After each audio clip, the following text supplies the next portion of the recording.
Hello everyone and welcome back to my channel. This is Zahyra here and I have been gone for quite a while. I am aware I had to take a little bit of a break. I had to deal with some real life BS. But I am back and I did take your feedback on board as well. Some of you viewers were just kind of giving me a bit of feedback on how I uploaded my coaching session that I had, and I definitely will take into account that maybe it's not necessary to upload the whole thing. I wanted to upload the whole thing and just kind of have you experience what I experienced, but I didn't want to upload the full like 3 hours and whatnot, and so that's why I broke it into sections of what I think it could have been broken down into. So that's definitely something that I'll remember in the future. Maybe not absolutely necessary. I'll be able to just break it down in bits and pieces, so that's totally okay. So I have a few things to cover. The footage is a little bit old and I do apologize about that. I didn't really have the time to record anything else. This is from when the experimental card first came out, and I definitely have some feedback which obviously some people have already kind of talked about, but I guess I just wanted to kind of cover it for myself as well. So here I've been playing a little bit of Roadhog, then I played a little bit of Reinhardt. I got a little bit of Diva in there as well. I just kind of tried to play the ones that I knew had a bit of a difference, really. I didn't play Sigma because I don't usually play Sigma anyway in general.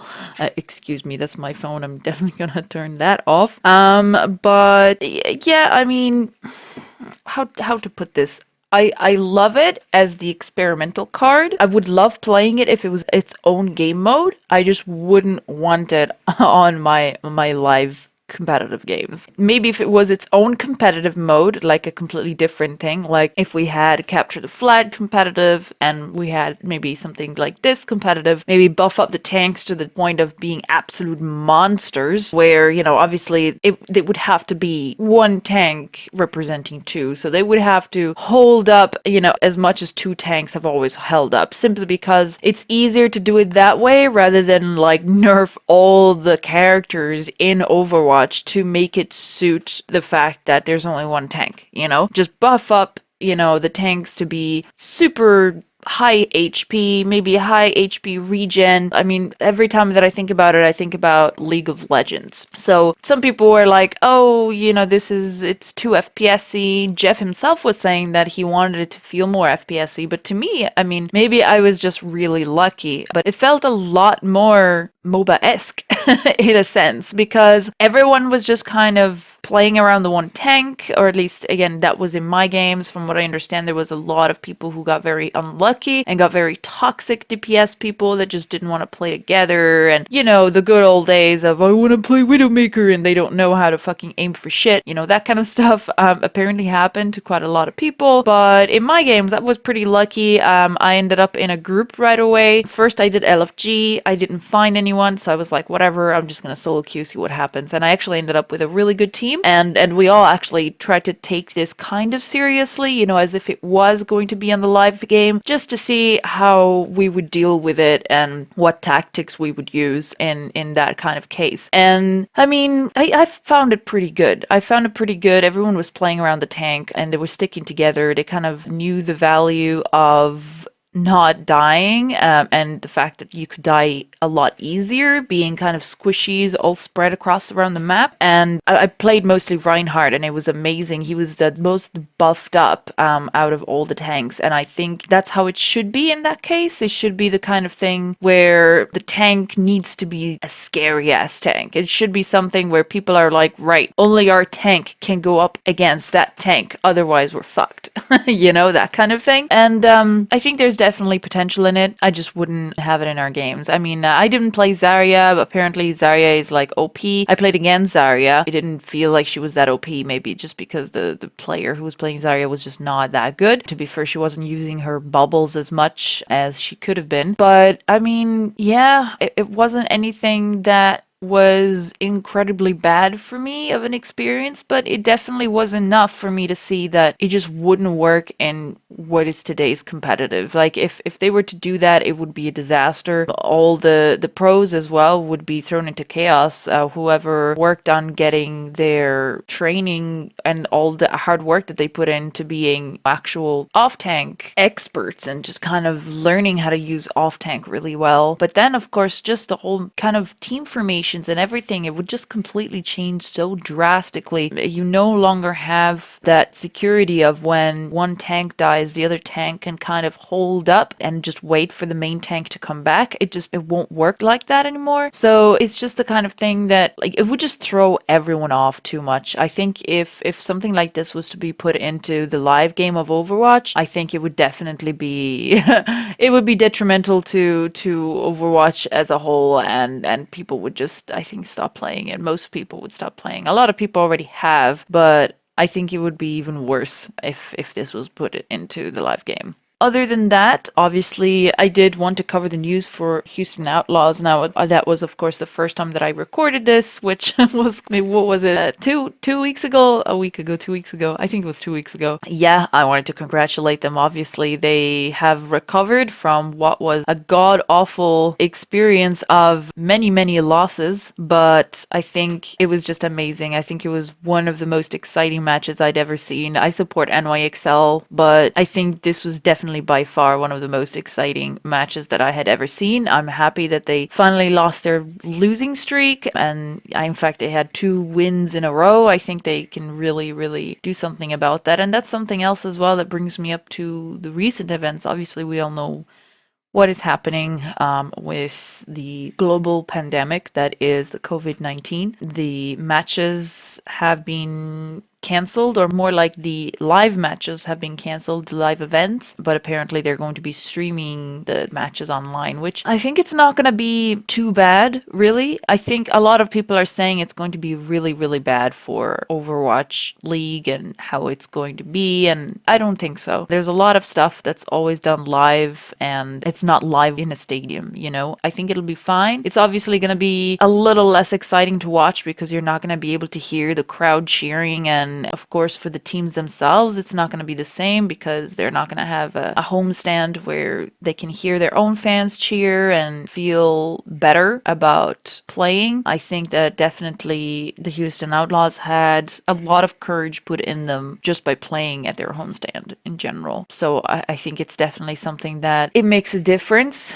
for both the viewers and the players, but it's, you know, it has to be done. It has to be done for everyone's safety. There's a lot of places that are affected. You know, I was just watching Last Week Tonight, just last night, and I saw they're filming in a completely isolated space, and that's because the place where they usually film, there was a number of cases confirmed in there, so they had to completely evacuate the building, and they can't use it anymore. So, and this is happening in quite a lot of different places, and it is serious. So I don't think that people are going to be thinking anything less of Overwatch League for doing this. I mean, everyone is suffering some sort of side effect of what's going on with this. So I think everyone will be able to relate to what's going on, and I don't think it's going to affect either viewership or the judgment on it. I mean, come on, production is already bad enough as it is.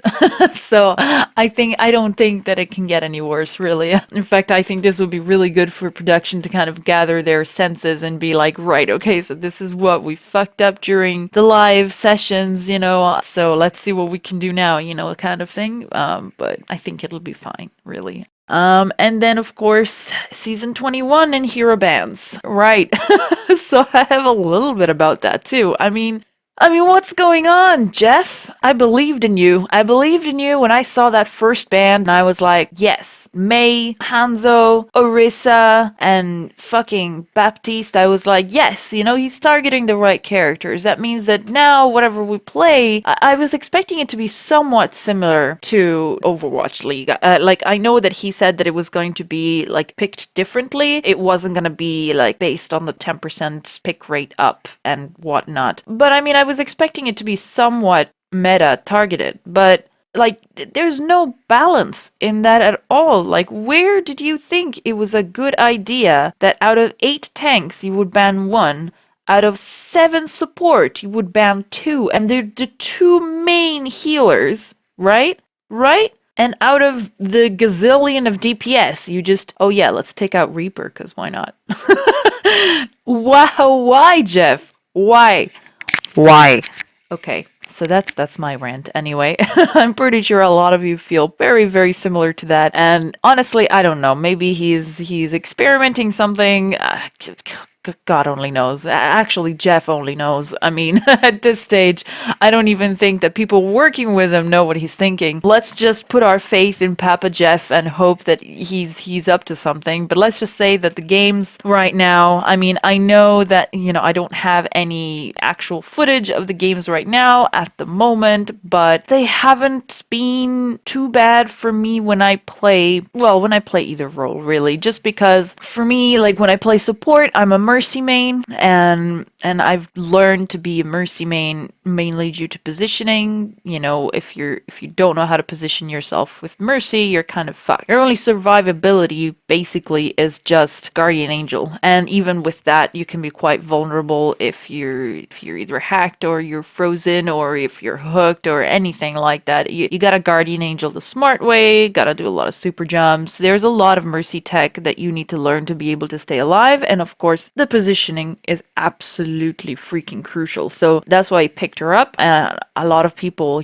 say, oh, but she's single target heal. Blah, blah. But I'm always getting gold heals. And the reason I'm always getting gold heals is just prioritize the right targets to heal. And nobody is stopping you from clicking really fast from target to target and almost simultaneously healing two targets at the same time. It's just a matter of your awareness of where your team is and who needs the most heals, etc. So I think she's really cool, and that's why I picked her up. Obviously, I knew that I needed to know other healers, and I think this is where flexibility really comes in, because I remember a lot of the time when I was playing, I'd have people in Diamond telling me, oh, but you gotta learn just one character. If you play this many characters, you're never gonna learn, yada, yada, yada. But, I mean, at the end of the day, it still takes those hours and that game awareness for you to understand how the game works. It doesn't matter where you're gonna one trick or not. Sure, if you one trick, you're gonna learn the extensive abilities of the one hero and how they react. But if you do what I've been doing, which is play a lot of different heroes, not everything, but a few in each role, and play them regularly all the time, you're gonna slowly end up doing the same thing and just learning how they interact with each other. Obviously not at the same speed as just one character, but it's still gonna happen either way. Sure, it might take longer, but will it be worth it?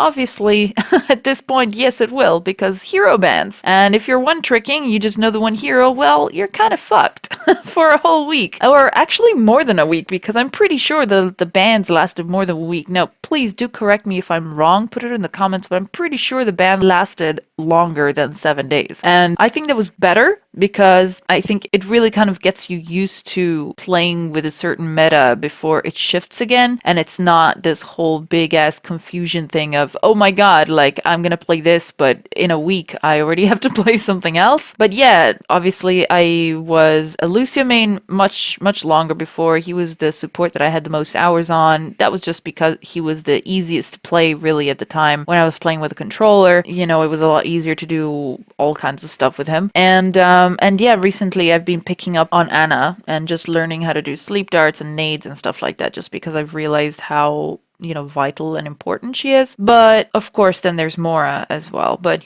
she's banned, so. But yeah, I think, and it was the same with the tanks. I know how to use quite a few tanks. I know how to use Reinhardt. I know how to use Monkey, Orisa. I know how to use Diva. I kind of know how to use Sigma as well, but I don't know. I never really enjoyed him that much, so I just kind of didn't bother learning him that much. But I mean, you get the gist. There's enough there for me to not really worry about hero ban, even if it does go crazy like fucking support, where they decide to pick out 2 out of the lot. Which, why, Jeff? Why? But other than that, I think it's cool. I just think that they shouldn't do what they did, like they did this week. 2 supports is bad enough, but making them both main healers is just ridiculously stupid. I don't understand why they would have done such a thing. Obviously, if you're going to be removing 2 main heals, maybe remove, I don't know, 2 DPS, the ones that do the most damage. I mean, Pharah is still there, and,